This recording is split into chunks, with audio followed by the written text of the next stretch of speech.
Hello, hello, hello, welcome back, welcome back, welcome back, welcome back.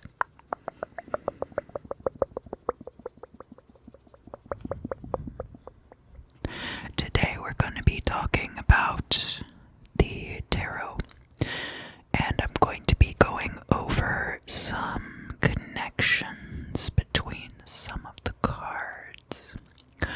So, this is not going to be a reading video. This is going to be more like tarot path working. We're going to talk about today. So, today we're going to be talking about the significance of the angel. The angel. And I'm also going to be talking about some of the people from the major arcana, like the magician and the hermit, and talk about some of the connections between those figures.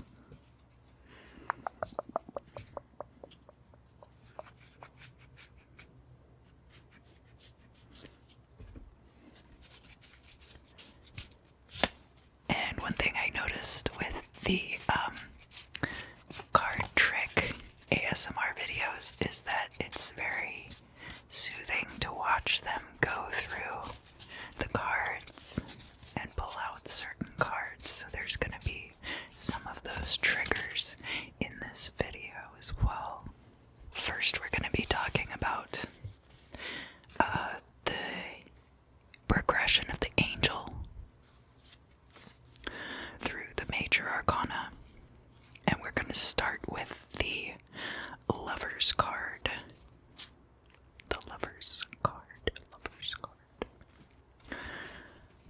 And I do have a few different decks here that I'll be using. The first of which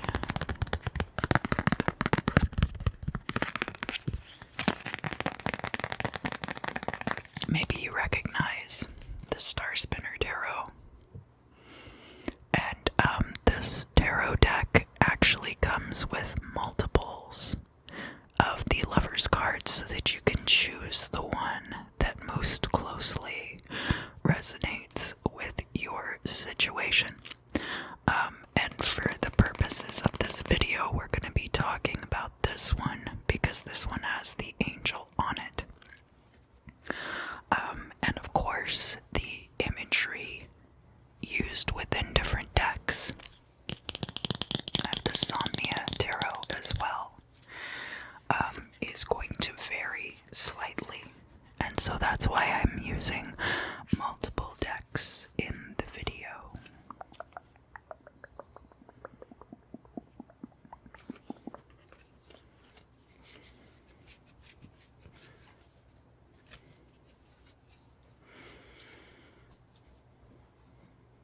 And then, of course, having to try to keep all of my other cards organized.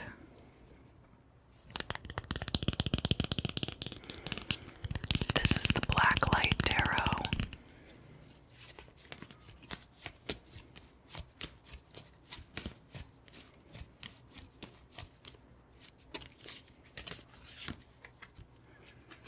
We have this one really shows the angel.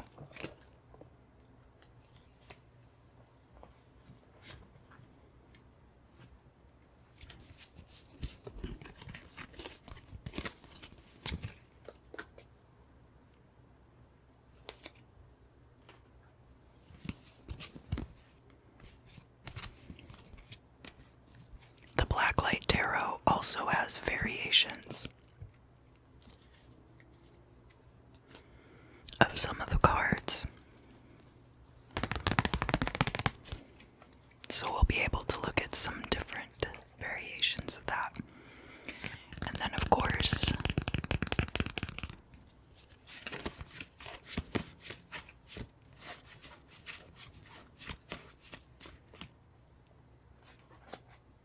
my plastic deck. Plastic.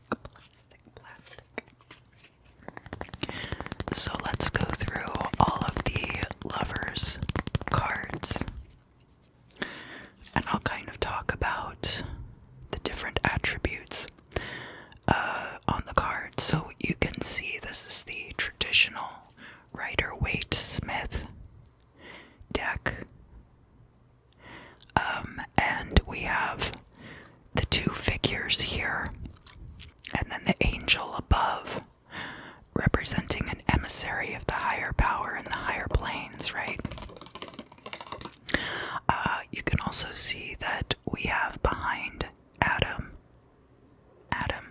we have the burning bush, represented the voice of God. And then over here behind Eve, we have the serpent coiled around this quince or apple tree, depending on what you think the forbidden fruit in the Garden of Eden was.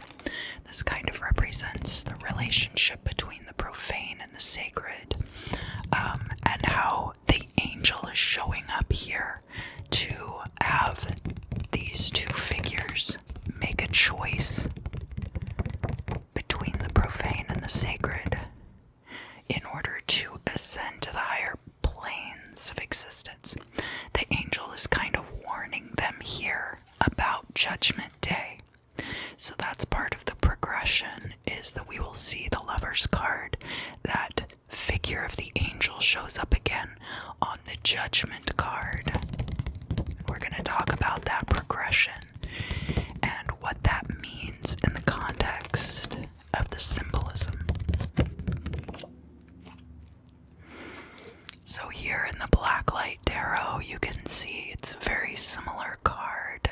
Again, we've got the burning bush over here and the quince tree over here, and the angel up above both of these figures. So it's very similar iconography. The Somnia Tarot, we have a slight difference. So we still have the burning bush here. We've got the quince tree or the fruit tree over here. Behind the figures' backs,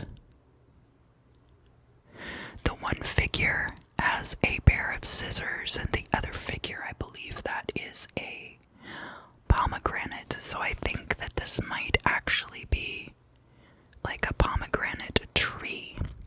And then one thing that's really cool about the Somnia Tarot is that instead of angels, the artist Nicholas Bruno, I believe, yes, has used ladders to represent that ascension process. So you'll see in the imagery of this particular deck how that translates into that ascension process.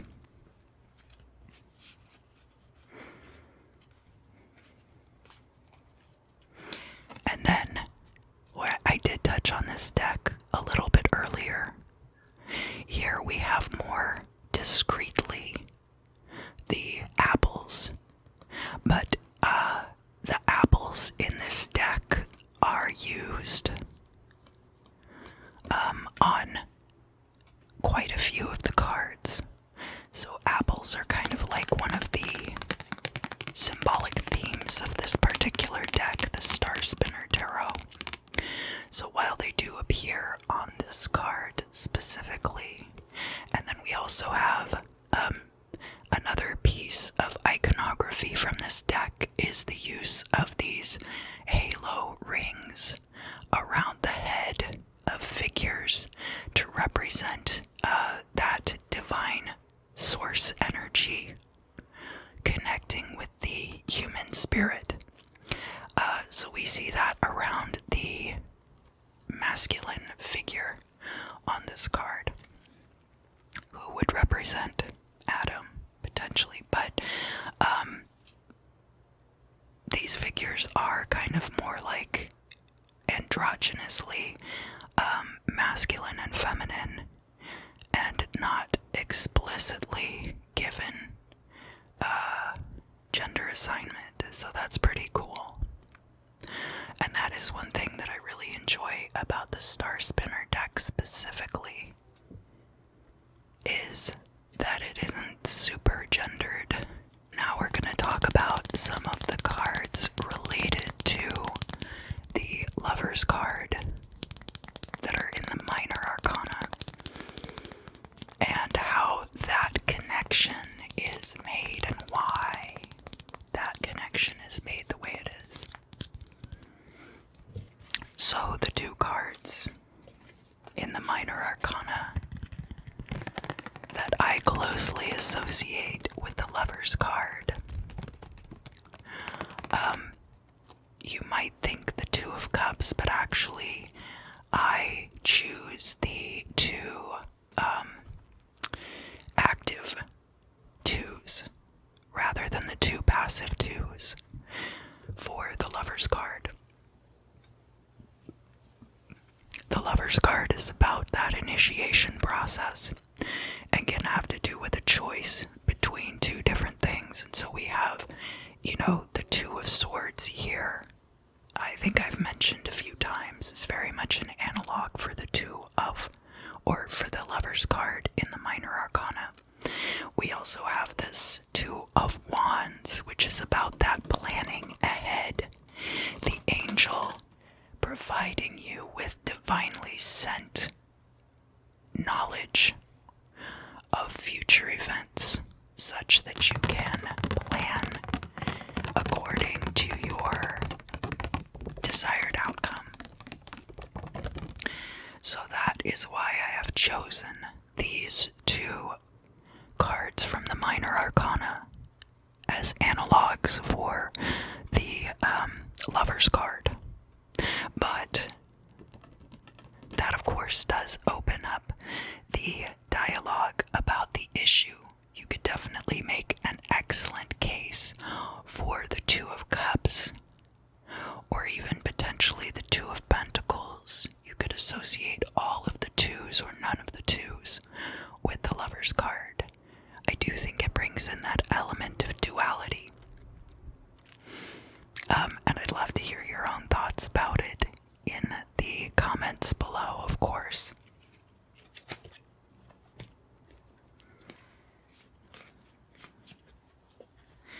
As I mentioned, the Blacklight Tarot has variations of some of the cards, and I just shuffle all of them together. And then if two of the same card come out in a reading, then that's just reinforcing that message, right? So here we have the two variations of the Two of Wands. The globe, in this case, represented by this heart-shaped globe. It's a heart-shaped globe. We have here the red and white flowers, which I talk about sometimes in the videos as being that symbolism of white or black magic. But that's kind of like an oversimplified way of putting it. Really, it also speaks to that mediation between the profane and the sacred, right? Where the red flowers represent magic that springs from our baser desires, and the white flowers represent the purity of that connection to source. So it's not really like white and black magic, and that's not really how I see, there's definitely right-hand path versus left-hand path, and the entities that you work with, but as far as how you use those energies, and the intention behind them, and where you're getting the energy from to perform the working, that is where I think a lot of the differences lie. So that somebody could be doing very benevolent work, but be working with so-called demons or the Goetia. That doesn't mean that it's not left-hand path. That just means that what you're doing with it is more philanthropic.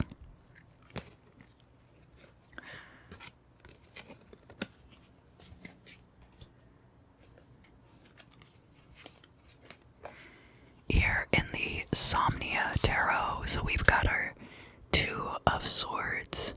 is very typical of that kind of iconography for this particular card. But then one thing that I really like about this, another thing I really like about this deck is that the wands in this deck are represented by lit candles, which I think is just a very wonderful way of illustrating that fire elemental energy in the cards. I think that's really so many strokes of genius within this deck. So again, we have the person holding the lit candle out here to illuminate what it is that they want to look at, which of course, you know, they have this luminary body overhead. We can't really tell if it's the sun or the moon, which is fully illuminating. This is more of a symbolic illumination. And then they also understand, this is the understanding of the current situation.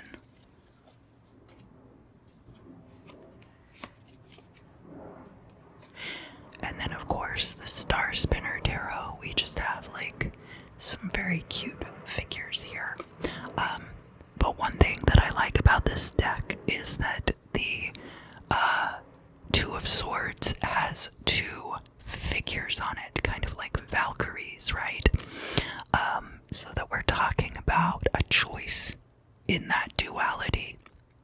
The Lover's card is Gemini's card in the Major Arcana, and so here we are tying in that element of the twin sides of the nature.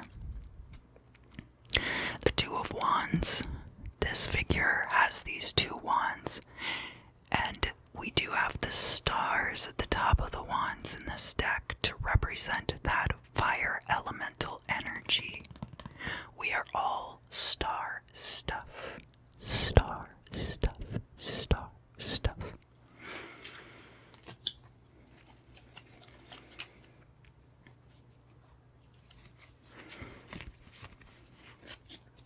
So, like, if you're looking, for example, at the Somnia Tarot, here we've got the Lover's card with that ladder representing the angel. We've got these two analogs, so we can see kind of the symbolic representation there. You might even see the figure on this side as the Two of Swords, and the figure on this side as the Two of Wands, or even vice versa. Because remember, this figure has those scissors or shears.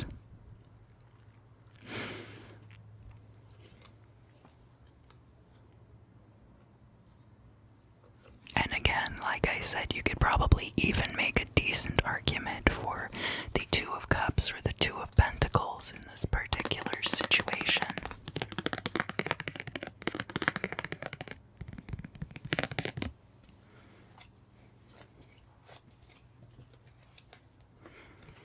We can look also at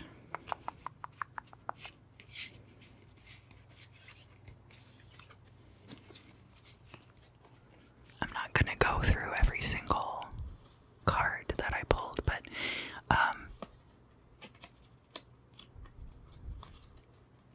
here looking at the iconography again, and you can see even the card is laid out somewhat similarly between the Two of Swords and the Lover's card.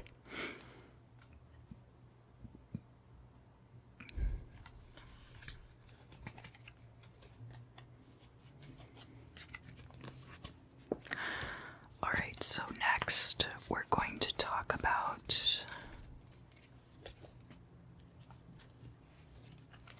the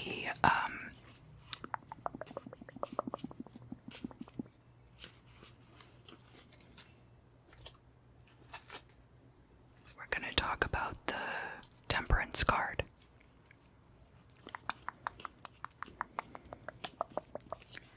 Because that's the next stop on the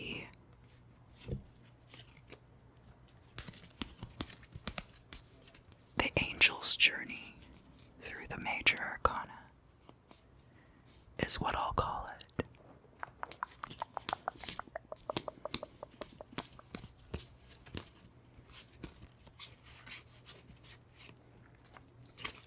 And I am going to connect in the star card in a very ancillary way.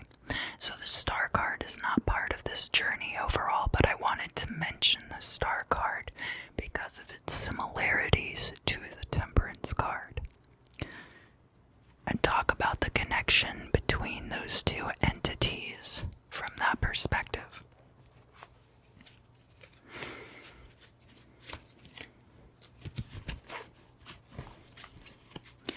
So the temperance card, you do have the angel again, this time pouring that emotional essence between the two chalices.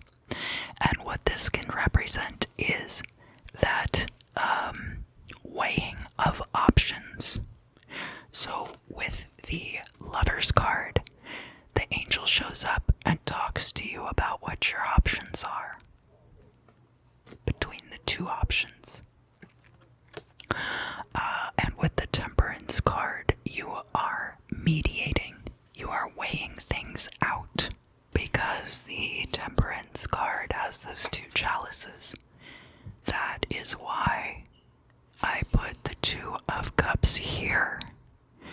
And actually, if you think about it, the Two of Cups is more like the progression of the Lover's card, where you're presented with that option. And then the Two of Cups is this solidifying of that romantic partnership or emotional connection. I also have put the Two of Pentacles here with the Temperance card because the Temperance card does have elements of balancing and homeostasis. Now, of course, the Justice card also talks about balance, but with the Temperance card, we're talking about taking the middle path of balance. We're not talking about correcting in order to reach that equilibrium, but you could also bring up the Two of Pentacles in reference to the Justice card also. But we're not talking about justice today.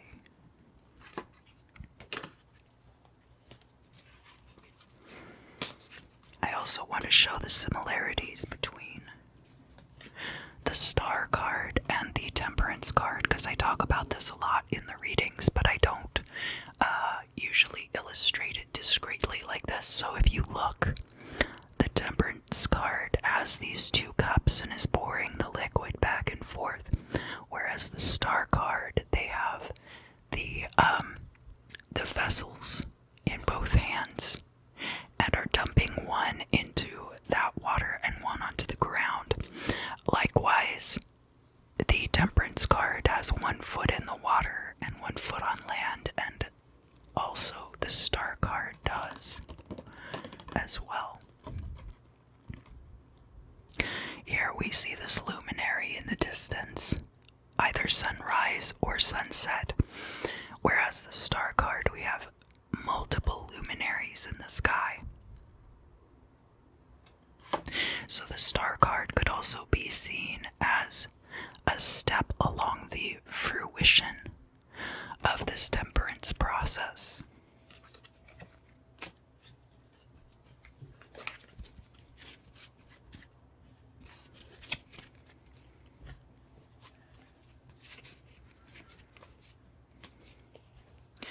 And again, we have a couple of variations in the Blacklight Tarot deck. Typically, the figures on the Two of Cups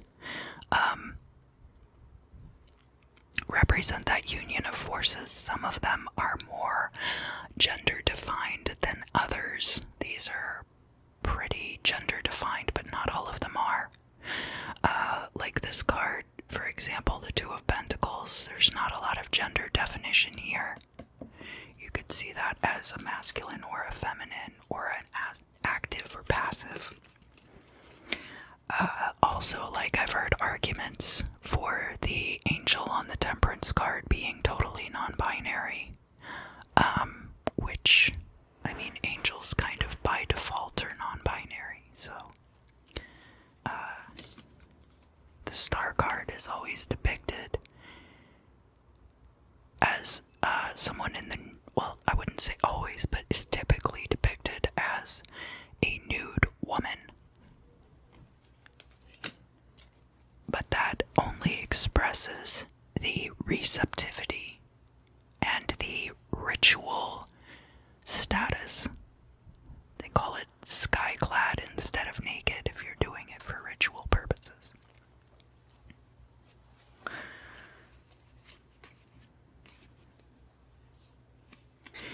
Here in the Somnia Tarot, things are a little bit different because on the Temperance card we have them pouring from a teapot, which is perfectly acceptable for the purposes of the Temperance card. But then on the Suit of Cups, you see that the artist uses buckets to represent the chalices. So it mixes things up a little bit. And again, in this deck, the Star card and the Temperance card are very different.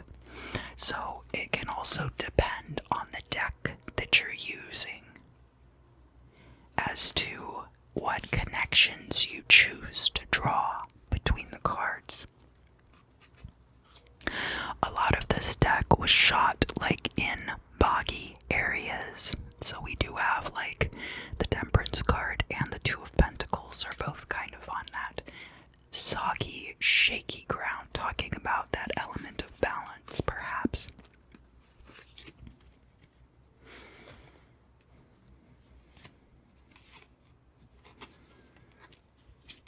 And again, here in the Star Spinner deck, the iconography is very different. That we don't really see their feet in this deck, and the Star card only has the one vessel, while the Temperance card has two. And in fact, there's no chalices depicted discreetly on the Two of Cups card in this deck either. We're merely looking at that emotional connection.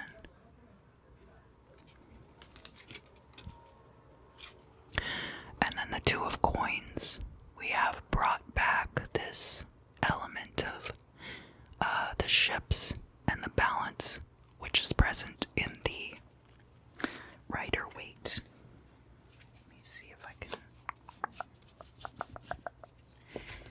Here in the Rider-Waite deck, we have those ships depicted far off in the distance. The next cards I'm going to talk about, I'm talking about kind of in conjunction with one another, but not purely for the merit of their connection. Because before we get to the Judgment card, I want to talk about the Devil. And of course you can see here that the imagery on the Devil card itself is very similar to the Lover's card, right? You can look at them side by side and see how the two cards are very similar. And that's kind of the trap, right? Because something can start out looking like this and gradually degrade and fall apart until you see it for what it really is. Again, we've got the allusions to the element of fire over here, and the allusions to the element of pentacles over here. So again, you could make a very strong case for the Two of Pentacles connection to the Lover's card or to the Devil. They're kind of like two sides of the same coin. You could think of it that way as well.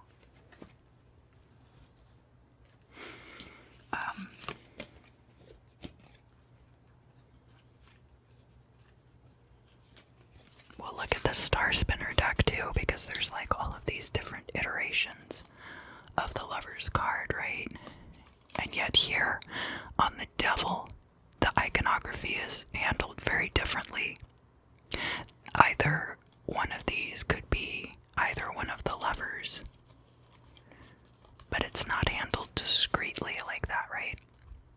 And I mean discreet like parsed out, not discreet like we have to show discretion.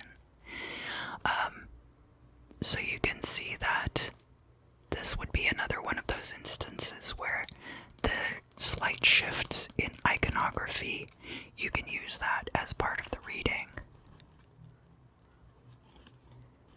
You can see here they've got like these arrows pointing down on this particular card, which could end up being translated into this web. Here the figures are kind of like juxtaposed and positioned similarly to how they are on the Devil.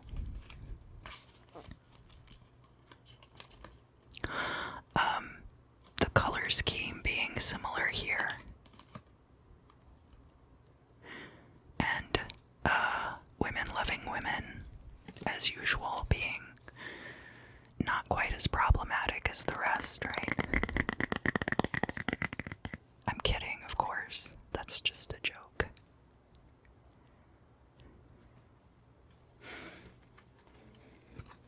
Anybody can be problematic, and I encourage you to follow your dreams.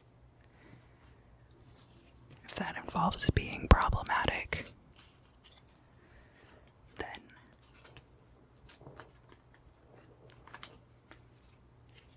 you know,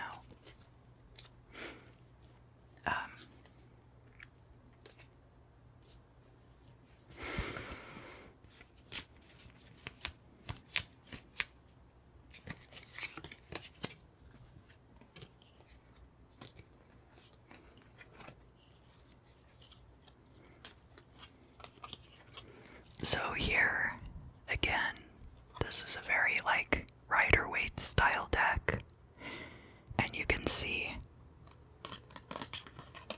the similarities between the cards, the Lovers being 6, the Devil being 15. So mathematically speaking, that's a 9, which is 3 cycles of 3 completion between the two, which does form a bit of a perfection. Could even be a magical square, right? So 15 minus 6 being 9. And that's the deception behind it, of course. You have to have that understanding of bearing it out to the very end.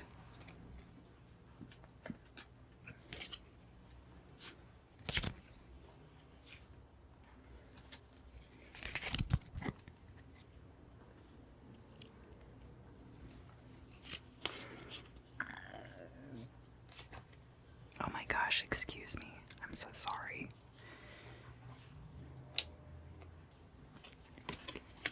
And I want to show how it's handled on the Somnia Tarot. Definitely. Yeah, you can see here that very similar placement and that very similar configuration. Here they're kind of bound with these ropes. I really love the style of that. We've got our candelabras in the background representing that element of fire.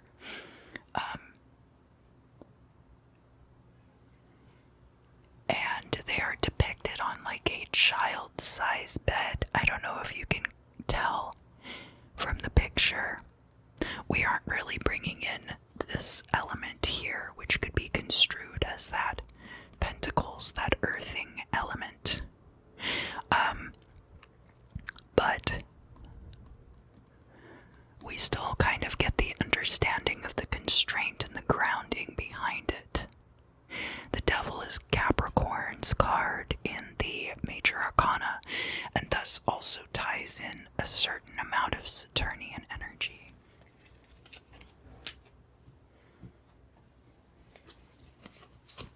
And now we're going to talk about the Judgment cards. So, let me get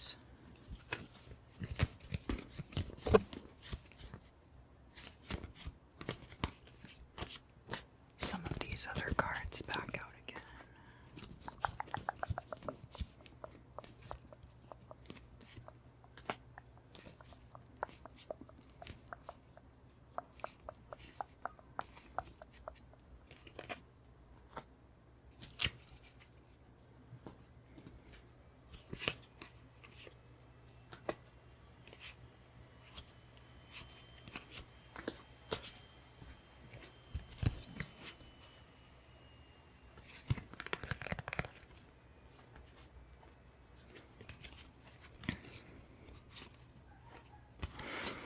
So, like here we have the Judgment card in the Somnia Tarot. And you see the figure now has descended the ladder in order to bring those people up. The Judgment card has more individuals here on the ground, whereas the Lover's card, we just have that pairing, that duality, if you will. And then, of course, the Temperance card, we see that angel showing up in the flesh, who will then be depicted again on the Judgment card.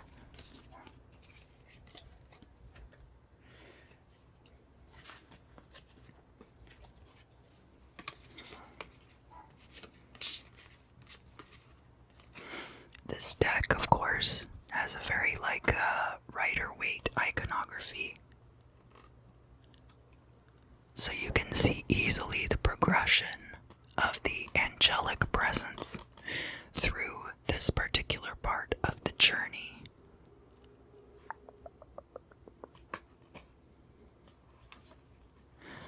I sometimes find the Judgment cards in tarot decks to be quite frightening.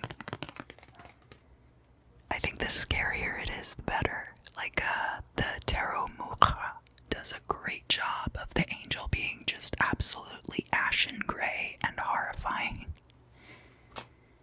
But I would like to see more biblical style or archaic style representations of angels, where they're showing up in forms that are quite frightening to the people witnessing them. So here again, in the Star Spinner Tarot, the connection's not as obvious. We don't really have the angel depicted on many of these Lovers cards. But we do have that person coming through in the Temperance card, and then we have another representation of the angel on the Judgment card showing up. And you can see that the rings and the color scheme in the background of these cards is also very similar. So next I'm going to deal with the World card and the Wheel of Fortune. Both of these are the fixed energy of cycles. They are both cyclical energies. The Wheel of Fortune is talking about the apex of the cycle. You could think of it visually as where the Sphinx is sitting up here. And then, of course, we have the 4 fixed signs of the zodiac depicted in the 4 corners. Whereas the World card is the resolution of that energy. Now, with the World card, sometimes we also do get this 2 of Wands effect, where we have the 2 wands, one in each hand, talking about the planning that occurs at the end of a cycle toward the next cycle.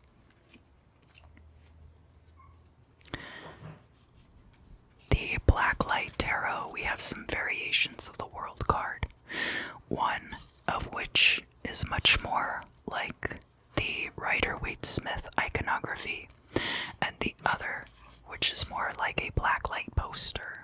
And then, of course, the Wheel of Fortune. And you can see that the planets it's used to depict the four fixed signs are a little bit different between the two cards. So again, that's why it's good to understand like all of the symbolism that you possibly have context for.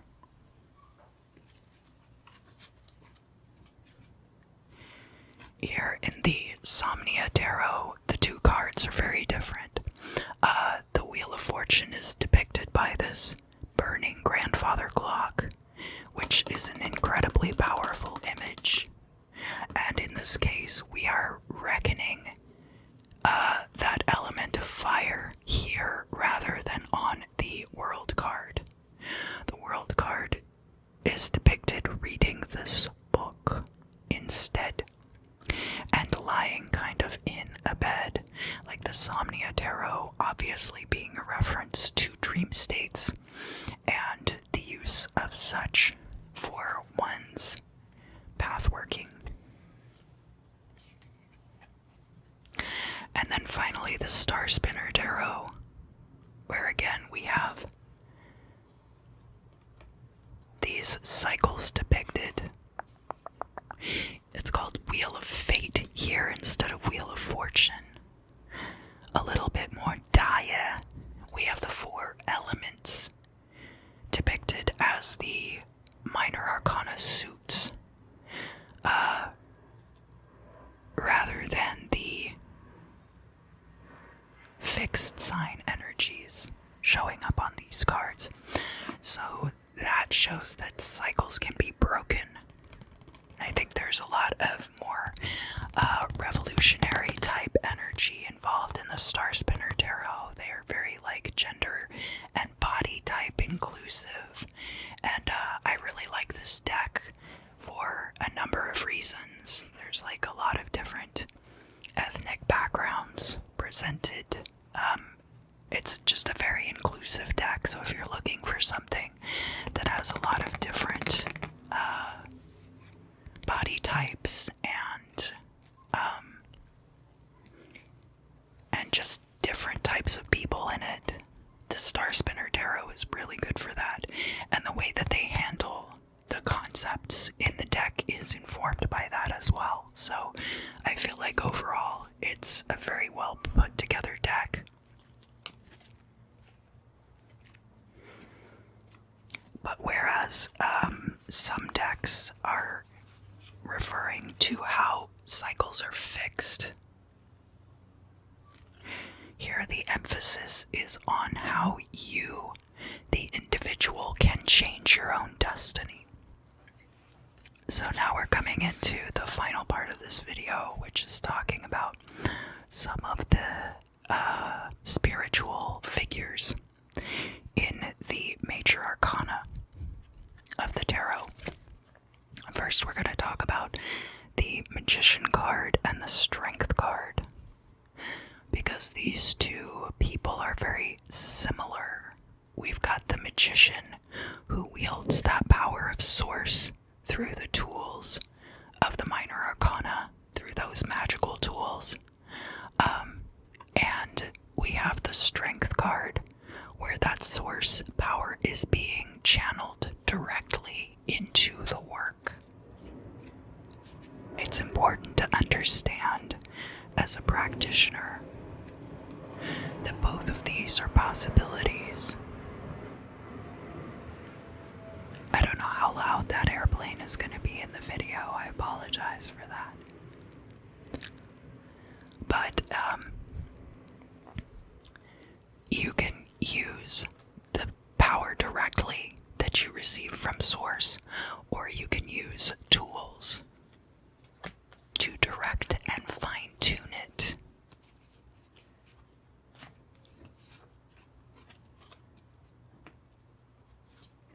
Here, that mist above the heads of the figures kind of represents that source energy. It's not depicted quite as discreetly.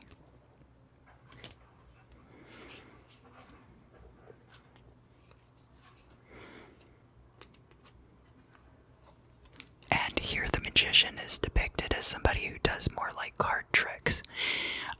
Additionally, often the emphasis is on the wand, right? But here we have emphasis on the wand and on the sword. So the active elements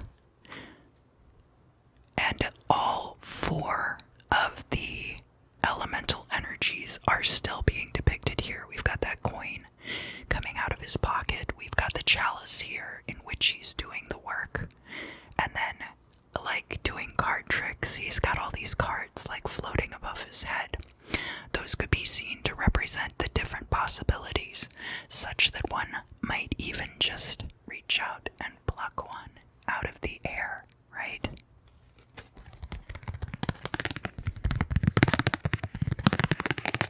One thing that I'm going to bring up in the context of the strength card is the solitary nature of that figure. Even though it is accompanied by this beast, the beast is more representative of elemental forces and the forces present here on the physical plane than it is a representation of a companion or a partner. And that is common among these spiritual figures in the major arcana. There are, of course, other solitary figures with animal companions like the Fool.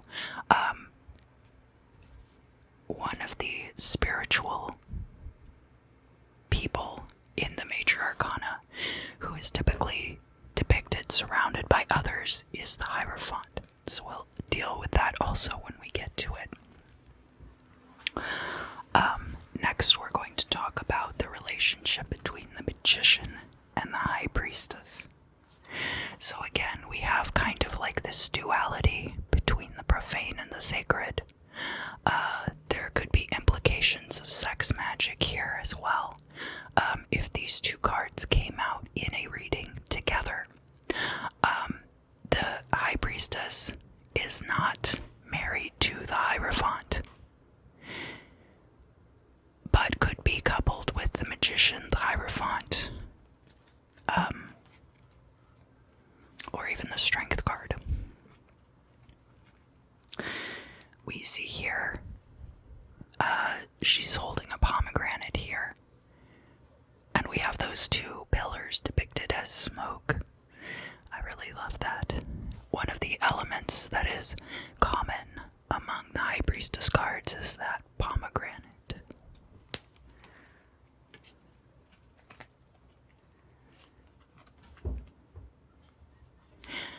The iconography between the magician card and the high priestess card is not very similar. Obviously, there are some common elements, but overall, it is not. The connection is more between their job duties and roles, and less has to do with the way that the card looks itself.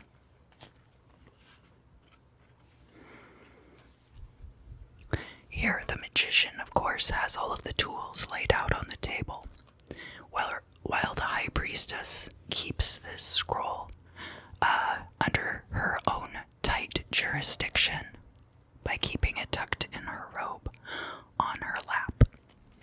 We're going to talk about the magician, the Hierophant, and the hermit all together, because all of these three people could end up being one and the same. The way that works is we've got this practitioner. This is Mercury energy.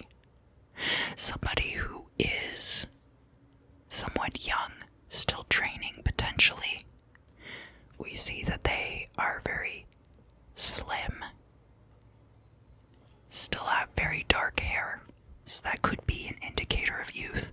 Not necessarily, because of course the magician is depicted differently in different decks.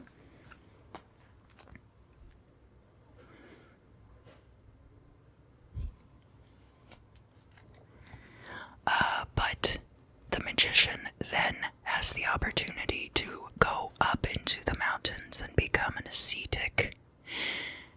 We have here maintaining that wand. The hermit is also Virgo energy, which is ruled by Mercury. And then the hermit might come down from the mountain, from the hermetical retreat, and bring this enlightenment to the masses. And that's what we see with the Hierophant here, working one's way up through the spiritual hierarchy until we reach this position of status. Now, this can go the opposite direction too.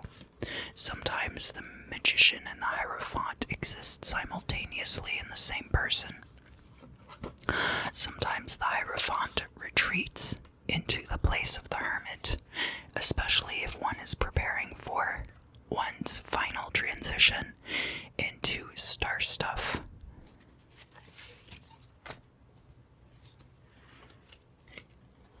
So we can look at how this is handled in some of these different decks. And here you can see that all of these figures even have a very similar hair color and do look quite similar. Although this guy, to be fair, does look a lot more like Robert Plant than the others. Here the differentiation is made more clear by the different colors. The profane, the sacred, and the exile.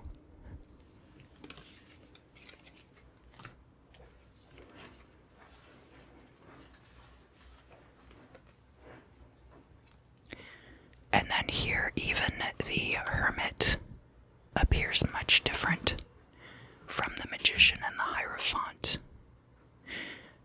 That these figures both are covered in hair, while the hermit is completely shaven. And now we can throw the High Priestess back into the mix and see how her energies might complement some of these different. These two do look very similar, right? The High Priestess and the Guru, or the Hierophant. But that emphasizes her solitude. She really is acting as a conduit, but is not as able to be open with others as the Hierophant is. And in that way, you could see the High Priestess and the Hermit having a lot of common ground.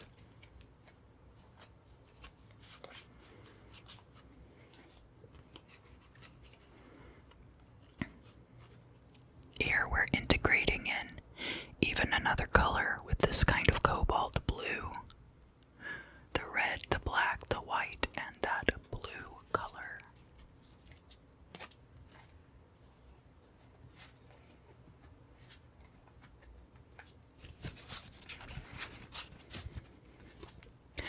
So the High Priestess is lunar energy. The Magician, mercurial energy. The Hermit is Virgo energy, and the Hierophant is Taurus energy. So we've got a lot of earth energy coming through in this particular way, which is then balanced out by that air and fire through Mercury and through the wands depicted on the Magician card. And then, of course, the High Priestess kind of balancing all of that in the passive sense. These are all very active. The Hierophant is somewhat passive in his role, in that he has to act as an intermediary.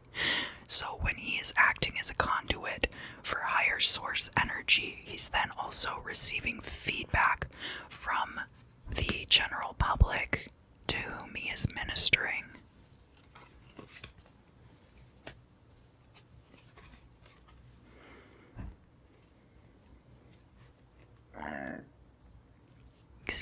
Sorry, and here they've also given the High Priestess some wings. So, really showing that connection to source energy, almost as like an intermediary between the angels, or like the angels act as an intermediary between source and the High Priestess, whereas the Hierophant is then acting as an intermediary between source and the general public. Finally, I'm going to talk about strength and the High Priestess, which are kind of like the active and passive sides of the passive energy. Both very solitary figures, but whereas strength is a conduit to action, the High Priestess is a conduit to this hidden information, oracular sight. Strength is Leo energy, whereas the High Priestess is lunar energy, very cyclical.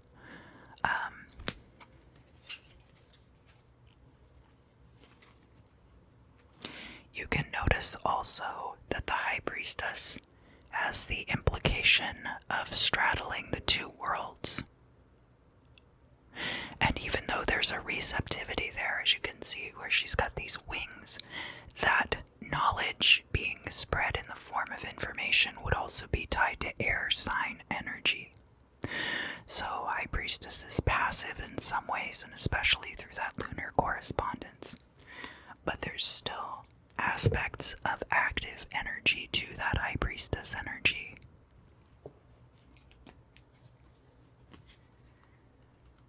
The important thing being how both of these figures are acting as conduits for source. And whereas the strength card has that infinite power that connects it to the magician card, the High Priestess is also a conduit for that source energy, but it's not quite the same as expressing that source energy the way that we see with the strength or the magician.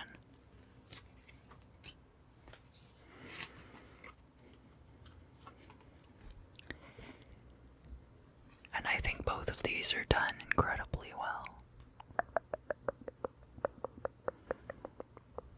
You can see here like the plumes of smoke kind of representing those columns, but then here being a nebulous cloud above the head of the strength figure. So that is going to conclude this talk about the tarot today.